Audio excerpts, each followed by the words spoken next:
Welcome to the Big O Show on the Overreaction Sports Network, powered by Believe. Still the same damn kid from Oklahoma, same old dreams hanging off my shoulders, just wishing and waiting on a shooting star for all to see. And now your host, straight out of Oklahoma, former Buffalo Bill, Jerry Ostroski. I'm still the same damn kid from Oklahoma.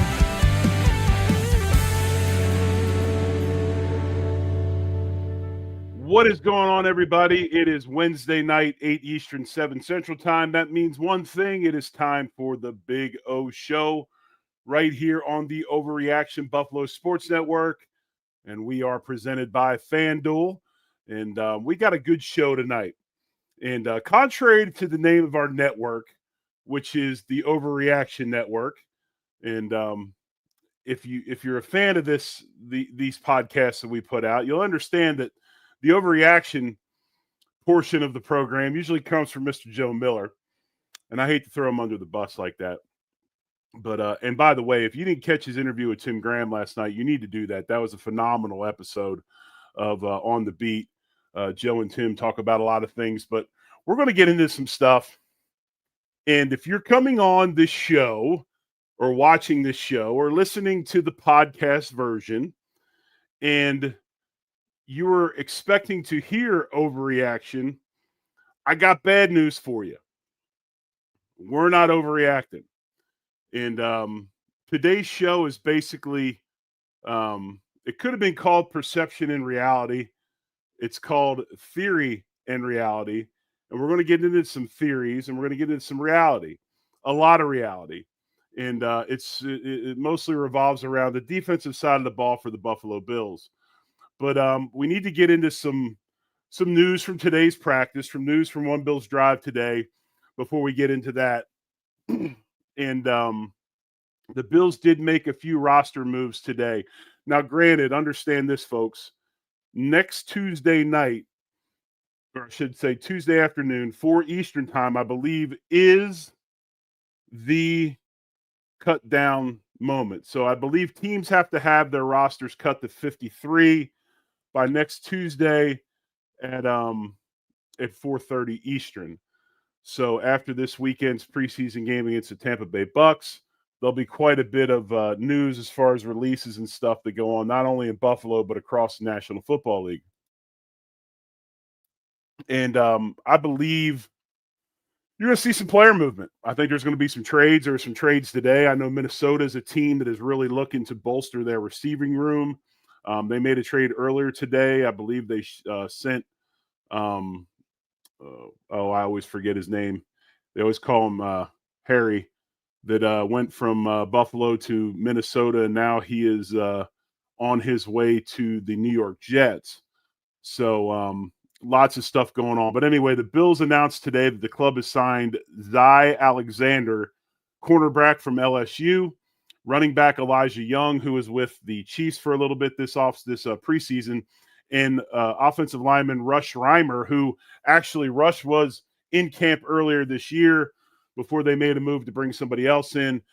Green, the kid who's been running some center. He was a starting center this week in Chicago. Yes, thank you, Richard Russ. Harrison Phillips. I appreciate that. That's who was traded from Minnesota to the Jets. But Rush Reimer has been brought back. Green, I believe, has an arm injury that happened today. So they brought Reimer back to take his spot while Green, they try to figure out when he might be able to come back. Some other moves with the Bills, and this one's interesting. I mean, gives us a little bit of hope, right? Might be a sign that Mr. Bass is feeling much better and getting ready to kick this weekend.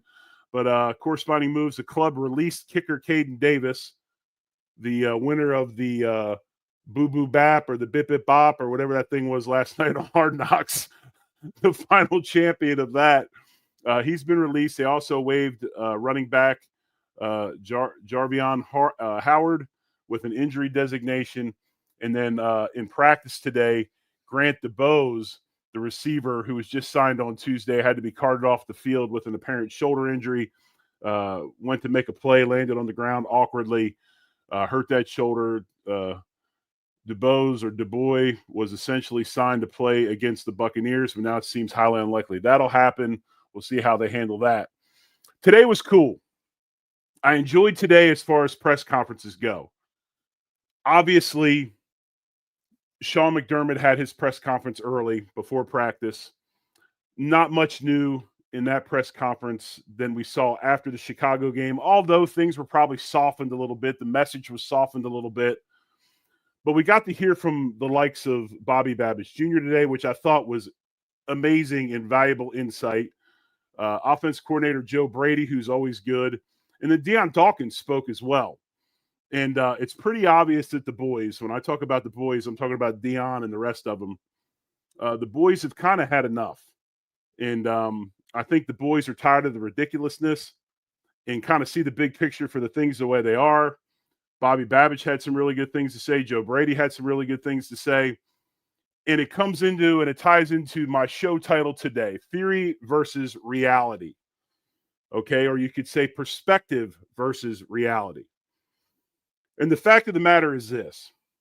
The theory right now and the perspective is our defense is no good. Our defense is not any better than it was last year. In some cases, many feel our defense is worse. Cole Bishop doesn't know what he's doing. DeMar Hamlin is terrible and shouldn't play. And I can go and the list goes on and on and on. If you watch the All-22 and you really get into it and you dig into it and you watch it and you understand what you're seeing, the defensive side of the ball that game was an absolute mess. And when I say the side of the ball, I would say probably from linebacker back was an absolute mess in coverage. They also made some run fit errors as well. And when you look at that group, okay, Cole Bishop comes back after like one practice, two practices maybe. He came back in a limited form before the Bears joint practice, and then they throw him to the fire with a bunch of guys, obviously, he's never played with. You look at DeMar Hamlin. He's not – when you have a safety tandem, there's usually one leader of that safety tandem. We've seen it for the last, how many years? As good as Jordan Poyer was, Micah Hyde was the leader of that group. Secondary-wise, playing young guys, playing some guys that have been around, that are battling and trying to make the team, throw in Jordan Hancock, and there was absolutely no communication in the back end.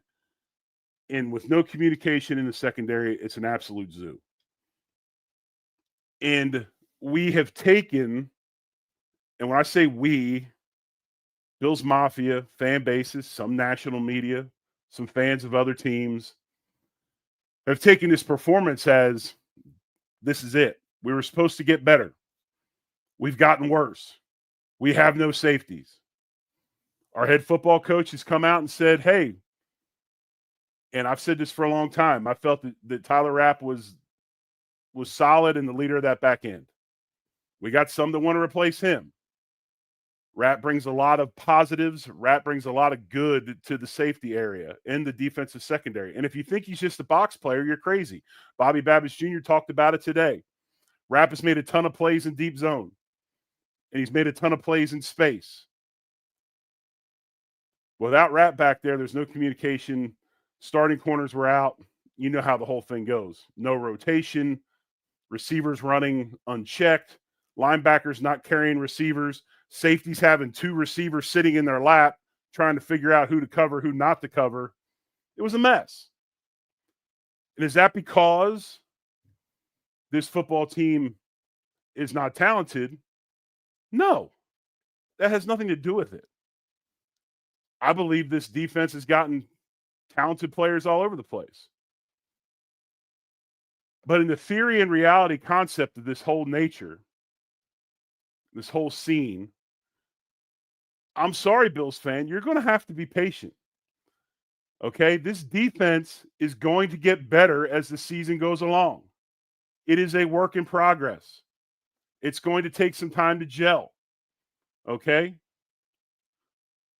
And it's one of those things where if we had 11 true starters out there, or we had 10, and then we're trying to figure out if we want Bishop or we want DeMar or somebody to play, and they look like that, that's a different situation. And don't tell me, well, our backups are terrible. We're going to be bad because of our backups. When do we ever play 11 backups at one time? When do we ever play a defensive secondary where all 4 players have never played together? It doesn't happen. Somebody gets hurt, okay? They replace him with another guy, a backup guy. And in this case, this is the way I see this Bills defense right now. You've got a ton of veterans, a ton of hardcore vets. You've got a ton of rookie players and second-year players. You don't have many of those middle-of-the-road glue guys. When I say middle-of-the-road glue guys, I'm talking 4 or 5-year guys, still playing on their first contract, maybe got a redo for a couple years, and those types of things. So you've got really strong veterans that know what they're doing in their sleep, and a bunch of young dudes that have no clue. And when you go into the preseason with the theory of we're not playing starters, you get an absolute zoo, which is what we had this past week.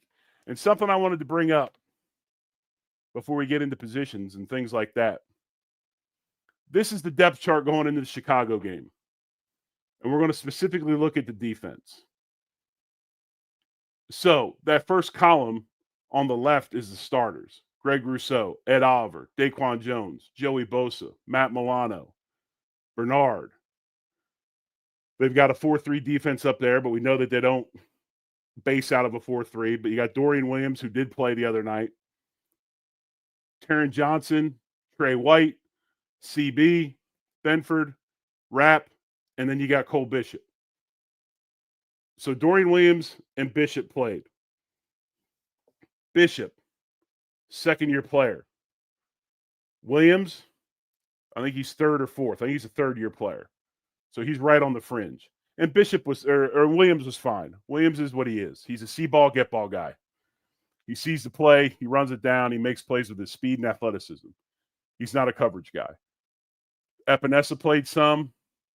Don't know about Ogunjobi. TJ Sanders, rookie.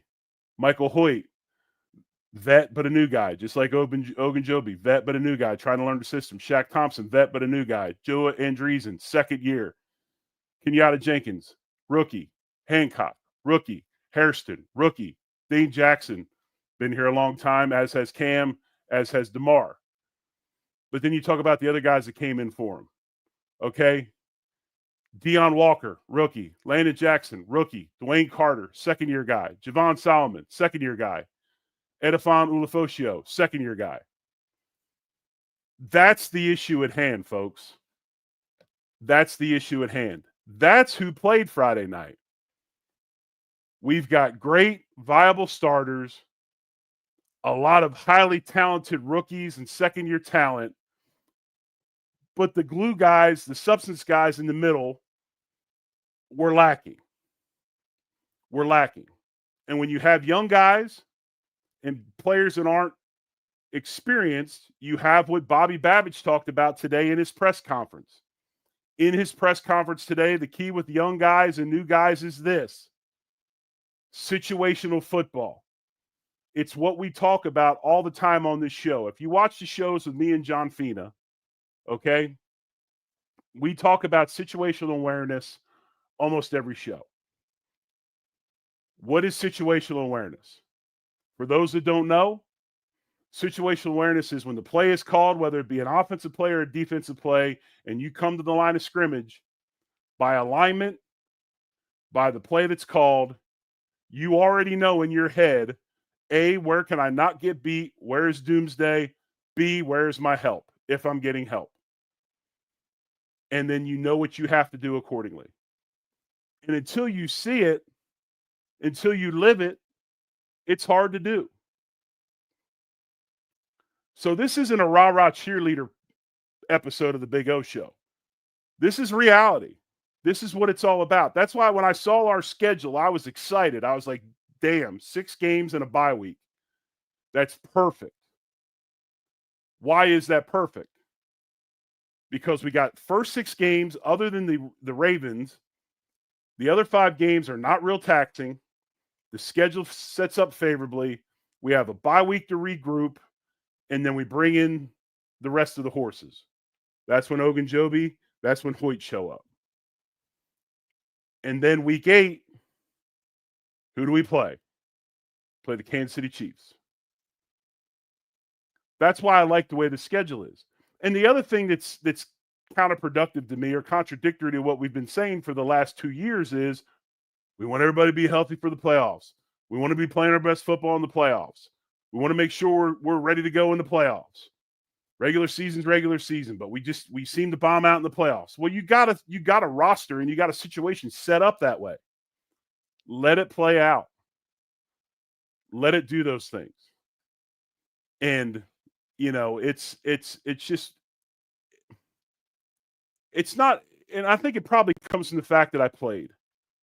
And if you listen to Deion's press conference today, the positivity out of that man's mouth is absolutely awesome. That's why I wore my Everybody Schnoes or my Schno University hat today. Props to Deion.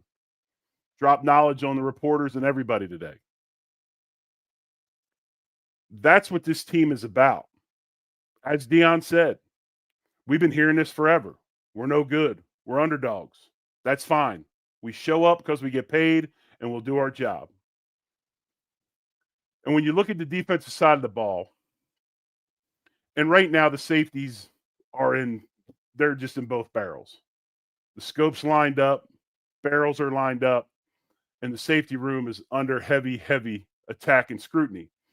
Head coach Sean McDermott after the game said the coaching staff is looking for the safety opposite of Rapp to be one who shows consistency from practices to games. I think we're looking for that other safety to play alongside T-Rapp. McDermott said there's been really good moments from all the guys back there, young and some of the more veteran guys that are back there that have played for us. But I think we're still looking to find who is going to be right and how consistent can they become, how quickly can they grow if they're a younger player. Those fighting for the job, DeMar Hamlin, Cole Bishop, Derek Forrest, and Trey Herndon. Rookie defensive back Jordan Hancock has split time in multiple secondary positions in camp, including safety. But Rapp is the key piece. Always has been the key piece. There still is a huge place in football for a physical, intimidating safety. Say what you will about his size, I don't care. Rapp will come up and hit you in the face. Another thing Bobby Babbage talked about today with that safety group is this. We want to constantly talk about box safeties. Who's our strong safety? Who's our free safety? In this system, they're both box safeties. But the number one precedent and the number one thing they have to do well is play deep and play center field and understand how to help in the passing game. Period. End of discussion. I think safety play, it's a given. If you can't come up and tackle, that's bad, no matter what system you're in. Whether it's a 4-2-5, a 3-4, a 4-3, it does not matter. That's a given. A little bit more from McDermott. He said it's just been a short runway to this point. McDermott said of Bishop, he continues to improve. He has shown to this point that the ability, the skill level can be there. We're just not there yet. And so his refining process, if you will, goes one day at a time, one rep at a time. We're just kind of getting started because of what wasn't with his availability. So while Bishop is a second-year player, he's basically a rookie. He missed a ton of time last year with injury, and he's missed most of camp already this year with injury, but now he's back. And I look at this situation. I've got confidence in Bishop. I just hope Bishop can survive the wave. And what I mean by survive the wave is the wave of criticism that he's receiving daily, 24/7. And I understand. And I think if you watched Hard Knocks last night, and this is what was telling to me, last night, by far, best episode of Hard Knocks out of the 3. And this is why last night, to me, was so good. Hard Knocks last night was good because I believe you actually felt it was palpable. You felt the pressure that the franchise feels to finish the job, to, at the worst, get to the Super Bowl. But obviously the goal is to win the Super Bowl. You could feel that in last night's episode. And especially the way they tied in that Bears performance in the game into all this. But you watched the joint practice in the highlights.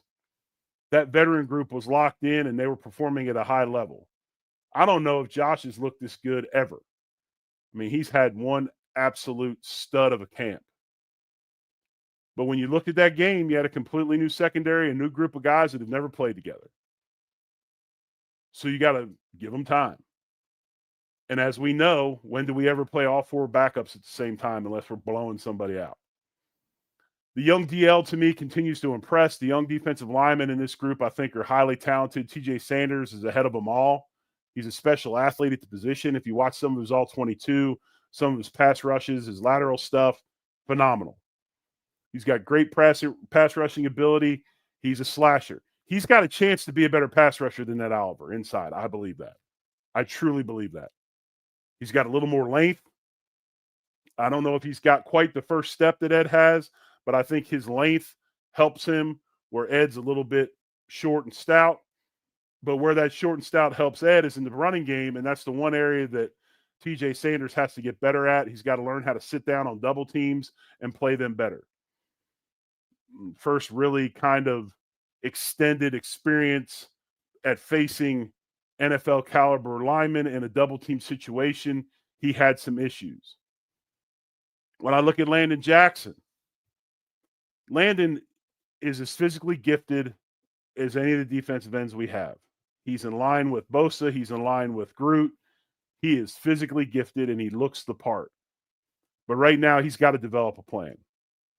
If you watch the Off Tackle with John Fina show on Monday night, John had some highlights up of the young defensive lineman. There was a pass rush where Landon Jackson comes in. He gives a hezzy step with his left foot, gets that offensive lineman to set his feet, comes back through, knocks the hands down, has a hell of a pass rush, and gets a pressure.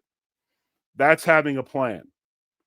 Just running off the ball like a blind dog in a meat house is not a plan. It's not a plan. So when you look at him, you got to have some grace. Who better to learn from than Joey Bosa, than from Groot, Epinesa, these guys that understand what it takes to be a every down, positive pass rusher in the NFL. And as McDermott said today in his press conference, Landon just needs to turn his brain off and go play. And if you watch the Giants game, it was obvious that he was overthinking it. And then you watch the game this weekend, and he had glimpses where he was playing free. And he's got to learn to play free, but highly talented. Deion Walker is what he is. Plays way too high, stands up. He's got some flashes, but he needs to clean up his technique. He does some stuff that he did in college that worked. It does not work in the NFL, and it'll never work in the NFL. That kind of lateral step, and he turns sideways with the shoulder pads, he gets reached every time. In college, that might have worked because of the size differential, not so in the NFL. I think Deion Walker is still a work in progress. I think he's a guy that could get some early run with Ogunjobi out. When Ogunjobi comes back, maybe Walker possibly goes to inactive or maybe the IR to make room. I don't know how that's going to work, but obviously they will have some decisions to make at week 6 unless they have big injury. And that's not Deion Walker's fault. I mean, this is a guy that's still only so many months away from that lower back injury. He's got to have a year in the weight room. He's got to have an off season, get stronger and change his body. I think he's showing glimpses of being able to be that guy. And for being as big as he is, he's nimble, but he's got to learn to play with his pads down. And, Richard Rush says this, and Ed Oliver, I think, is the one that toted this line. Walker's a dancing bear. If he's a dancing bear, I would say he's much more doing the waltz than he is the tango, if you understand what I mean by that. He's much more of a waltz guy than a tango guy. And then Michael Hoyt, you can't say enough about him. I mean, he comes as advertised. He is a football player, makes plays all over the field, never takes a play off, plays his rear end off, and it's sickening that he will not be available for that Ravens game. Linebackers, I think we found out real quick why, while it's a great story and Joe Andreessen is still a very good football player, we learned what his weakness was, and he was exposed in the passing game. He's not great in coverage. There was many instances where he needed to carry the tight end, especially early when they had those big tight end completions. He needed to carry that tight end until safety help came. We didn't carry the tight end. Another guy comes in. You got two guys wide open in the middle of the field. What are the safeties supposed to do? And then you panic. And when you panic, everything goes out the window. So linebacker-wise, it'll be good to get a little healthier there, get Shaq Thompson back and the likes. But Andreessen's still a good player. Love Joe Andreessen. He's the one linebacker we have that plays the run like you would expect a middle linebacker to play the run. Because when you look at Terrell Bernard plays the run by slashing gaps and taking chances and making plays with length and athleticism. It's not a traditional run style of a middle linebacker. Terrell Bernard is now, but Terrell Bernard covers extremely well and plays deep middle in Tampa 2 as good as any linebacker in the league. So you've got some trade-offs. But bright spot players right now, I think Jordan Hancock is one of those, although he's coming off of the shoulder injury. TJ Sanders by far, I think, will press for a lot of playing time. I think he's got the ability to be a difference maker. And then, of course, Michael Hoyt. He is what he is, which is a dog. Hoyt is a dog. But the reason I wanted to talk about this show is just that. All these guys we talked about. First-year players, second-year players. Rookies or second-year players. And when you look at this defense right now and you look at the team that they put out there on Friday night, that's not who we're going to play with Sunday night in Orchard Park, first game of the last season of Highmark Field. That's not who we're playing. Those guys will be on special. The ones that make the team and the ones that are asked to do things, they're probably asked to play some special teams. They'll be in some backup roles, some sub roles and things like that. But we're not rolling all 11 of those guys out there. So have a little grace in the preseason with a head coach that obviously does not put any onus upon preseason games. If you pay attention to what McDermott has to say, it is constantly practice, practice, practice. He wants his guys on the field. He wants them repping in controlled situations. He wants them taught up by his coaching staff. Preseason games are great for the young guys and everything, but it's yet to be seen how much these guys, if they do play this coming week against Tampa. Obviously, we have not heard if Josh Allen plays, if the starting offensive line plays. I wouldn't be shocked if they get a series or two, especially with the bad taste in their mouth that they've had over the last 2 weeks, especially the Chicago game. So if the starters got a little bit of run, okay. But with that last preseason game coming up, and then we got cut downs by 4 o'clock Eastern time on Tuesday, lots and lots of tough decisions to be made. But things are okay. This defense will be better.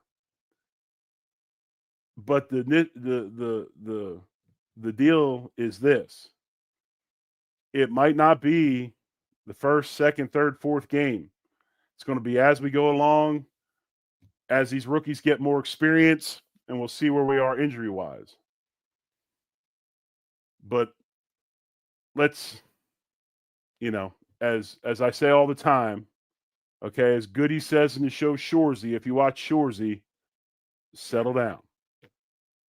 And so, again, I bring you that with, if you believe because we're the Overreaction Buffalo Sports Network, you're going to get overreaction on this station, probably not going to happen, at least when John and I are talking.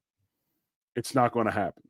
So just some points about theory and reality. In theory, we're no better on defense. In reality, I think we're much better talent-wise. It's just going to take a little bit.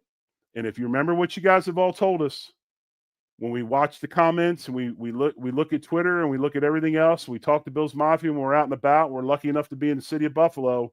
It's the same message across the board, folks. We want to be in the playoffs. We want to be healthy. We want to be peaking in the playoffs. And again, you're going to peak later in the season.